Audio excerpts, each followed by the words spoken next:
Hello everybody, the Lawn Gnome is here. Now he's just showing off.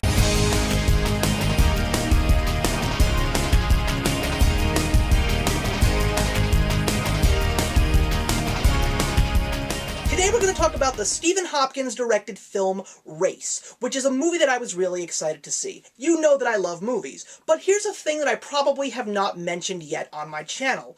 I love sports history, especially when it comes to the Olympics. Some of my favorite all-time films have to do with historic moments in Olympic sports. Today we're going to talk about a movie called Race, which was about a figure in sports that I have wanted to see in film for years, and that is the Olympic gold medalist from 1936 Berlin, Jesse Owens. So I was so excited knowing that they finally were going to make a story about this guy who went into Nazi-occupied Germany and really stuck it to the Nazis, showing that your Aryan race is not so Aryan. But the movie really fell flat. I kind of felt that I was underwhelmed. Not saying that I did not enjoy the film. I just felt that for a movie that took place in such a important time and dangerous time in world history, I really thought that they were going to turn this into something special. But that's not necessarily meaning that there were not some great things in this film. One of the things that was amazing about this movie was the acting. The gentleman that was chosen to play Jesse Owens, Stephan James, did a very good job playing this athlete. He played him very modest, he played him very humble, but he was also someone that just wanted to do the very best that he could. But I think the one biggest surprise was the best part of the film, and that was Jason Sudeikis as Jesse Owens' coach. I was blown away when I saw that he was in the trailer, saying, wait a minute, that's Jason Sudeikis. What the heck is he doing in a drama?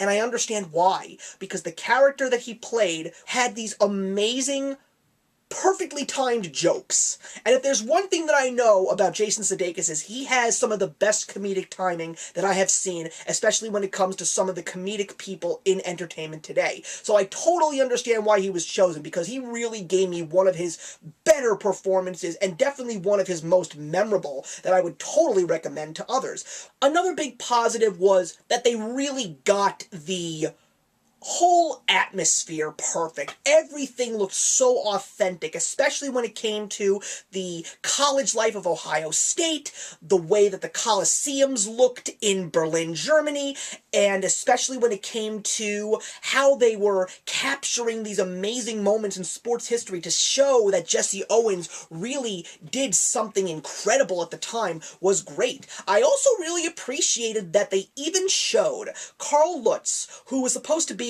the amazing athlete that Germany had to offer, the one that was going to take down the Americans in all areas of competition, how he knew there was something wrong with his country. He knew that something bad was happening. And if you do know your history, you know what was going on in Germany at the time. But the major flaw that this movie has is the fact that there are two major events taking place. There's the prelude to World War II with Adolf Hitler coming into power and the whole story of Jesse Owens. They're two gargantuan stories, and it basically was like a battle of Rock'em Sock'em Robots. These two stories just battling each other out to try and become the main focus of the story. And because of the fact that that happens, there are certain acting performances that get lost in the shadows. I mean, for crying out loud, William Hurt and Jeremy Irons are in this movie. They're there, you know they're there, but their performances are just completely overshadowed by the stories that are trying to be told. And when it goes into the whole thing that's in regards to politics and World War II, we completely forget that we're watching a movie about an Olympic athlete. It's not that these stories shouldn't be told, it's just very difficult to make a movie on all of this as a whole, especially for just under 2 hours. This should have been a 3-hour movie if you really wanted to get these two stories in full focus and really give it their all. So it's because of the fact that that is the way this movie is, it's just not the best movie that I've seen. I liked it, but I didn't love it. I did also appreciate the score from Rachel Porter, a female composer. How many of those do we see here?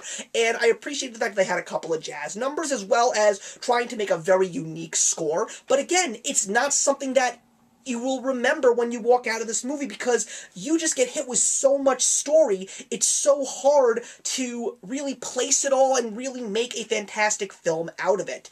Does this movie have rewatchability? Sure, I would rewatch it again. I mean, I love sports movies, but is this a Rudy or a Remember the Titans or a Miracle? Oh, it's far from that, unfortunately.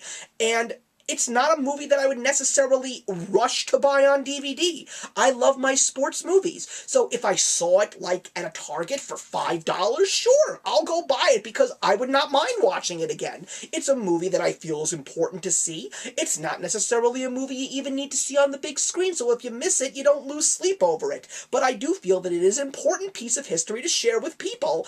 It just didn't give me what I really wanted to see, especially from a sports icon that I wanted to see a film made of so badly. So I'm going to give Race 2.5 out of 4. So thank you very much for watching, everybody. Please put your comments in the box below, and let's have a discussion about Race. And I will see you in the next one. Actions speak louder than words.